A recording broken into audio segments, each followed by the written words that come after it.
ರತನ್ ಟಾಟಾರ್ ಅವರು ಈ ದೇಶಕ್ಕೆ ದೊಡ್ಡ ಕೊಡುಗೆಯಾಗಿದ್ದವರು.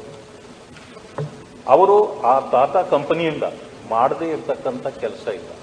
ಎಷ್ಟು ಜನರಿಗೆ ಅವರು ಜೀವದ ಕೆಲಸ ಕಾರ್ಯಗಳನ್ನು ಕೊಟ್ಟು ಇವತ್ತು ಈ ದೇಶಕ್ಕಾಗಿ ಎಲ್ಲ ರೀತಿಯ ಒಂದು ಸಾಧನಗಳನ್ನು ಕೊಟ್ಟವರು. ಕಾರ್ ಇರಬಹುದು ಅಥವಾ ಇವತ್ತು ಫ್ಲೈಟ್ ಇರಬಹುದು, ಯಾವುದಕ್ಕೆ ಇದರಲ್ಲೂ ನೋಡಿದ್ರೂ ಕೂಡ ಅವರ ಸೇವೆ ಬಹಳ ಗಣನೀಯವಾದದ್ದು. ಇಂಥ ಕಾರ್ಯಗಳನ್ನು ಕೊಟ್ಟು ಇವತ್ತು ಯುವಕರಿಗೆ ಪ್ರೋತ್ಸಾಹದಾಯಕವಾಗಿಯೂ ಕೂಡ ಅವರು ಕೆಲಸ ಮಾಡಿ ಇಡೀ ರಾಷ್ಟ್ರದ ಗಮನವನ್ನು ಸೆಳೆದಿದ್ದವರು.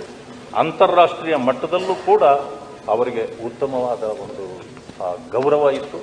ರಾಜ್ಯದಲ್ಲಿಯೂ ರಾಷ್ಟ್ರದಲ್ಲಿಯೂ ಕೂಡ ಅವರಿಗೆ ಉತ್ತಮವಾದ ಗೌರವವನ್ನು ಕೊಡ್ತಾ ಇತ್ತು. ಅದಕ್ಕೆ ಅವರಿಗೆ ಪ್ರಶಸ್ತಿಗಳನ್ನು ಕೊಡ್ತಕ್ಕಂಥದ್ದು, ಯಾರು ಶಿಕ್ಷಣಕ್ಕೆ ಕೊಡುಗೆಗಳನ್ನು ಕೊಟ್ಟಿದ್ದಾರೆ ಅವರಿಗೆ ಪ್ರಶಸ್ತಿಗಳನ್ನು ಕೊಡ್ತಕ್ಕಂಥದ್ದು, ಇಂಥವೆಲ್ಲವನ್ನು ಮುಡಿಗೇರಿಸಿಕೊಂಡಿರ್ತಕ್ಕಂಥ ಇಂಥ ಮುತ್ಸದ್ದಿಗಳನ್ನು ನಾವು 10 ಜನರನ್ನು ಇವತ್ತು ಕಳ್ಕೊಂಡಿದ್ದೇವೆ. ನನಗನ್ನಿಸ್ತದೆ ಇದರಿಂದಾಗಿ ರಾಜ್ಯ ಮತ್ತು ರಾಷ್ಟ್ರ ಉತ್ತಮ ಸೇವಕರನ್ನು ನಾವು ಕಳ್ಕೊಂಡಿದ್ದೇವೆ.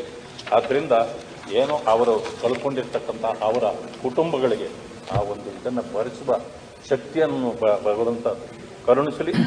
ಅವರ ಗೌರವಾರ್ಥ ನಾವು ಅವರನ್ನು ನೆನೆಯುವ ಅವಕಾಶವನ್ನು ತಾವು ಮಾಡಿಕೊಟ್ಟಿದ್ದೀರಿ. ಅವರೆಲ್ಲರಿಗೂ ಕೂಡ ಭಗವಂತನು ಚಿರಶಾಂತಿಯನ್ನು ನೀಡಲಿ ಅಂತೇಳಿ ನಾನು ಮನವಿ ಮಾಡಿ ಒಂದಿಷ್ಟೇನೆ